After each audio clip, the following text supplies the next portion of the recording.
Ils ont été les premiers à se manifester avec autant de force pour qu'on fasse cette sorte d'événement.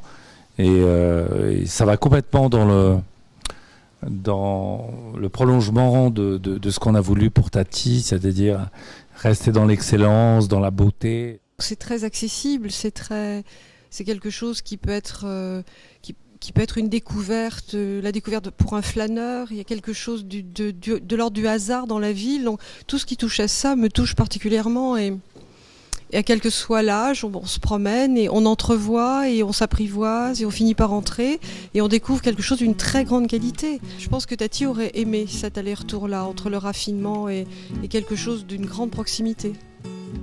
Ces photos, elles sont tirées des négatifs eux-mêmes. Ce ne sont pas des photos de plateau. Ce sont pas des photos. On est vraiment dans l'axe de la caméra.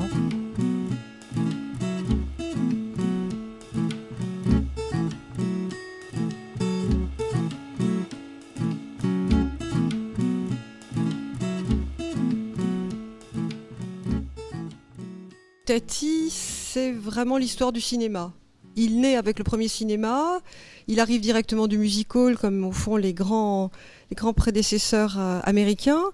Il passe de la scène du music-hall au cinéma muet. Du cinéma muet, il passe au parlant, du parlant à la couleur. De la couleur, il va explorer le 75 mm, les 5 pistes du son. Il va jusqu'à la vidéo. Donc c'est quelqu'un qui traverse absolument la technologie du cinéma aussi. Il a cette modernité-là. Et je trouve que les images qui ont été choisies, si on regarde bien, racontent au fond le cinéma depuis ses origines jusqu'aux années 80.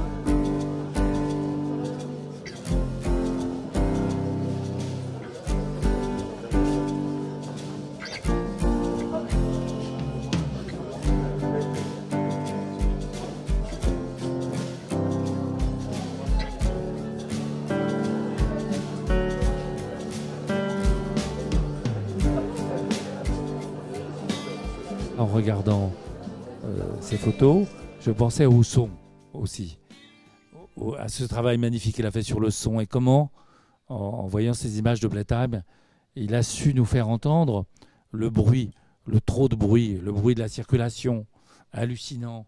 Et puis aussi, il nous a fait entendre les endroits insonorisés. Tout d'un coup, on passe une porte et puis tout d'un coup, il n'y a plus rien. Le chef-d'œuvre absolu, celui qu'on continue de découvrir sans arrêt lorsque je regarde les photogrammes, je vois encore des choses. C'est Playtime, bien sûr. Et il disait, c'est mon dernier film. Donc c'est le grand œuvre, c'est l'héritage. Dans Playtime, il y a quelque chose de vertigineux sur la solitude.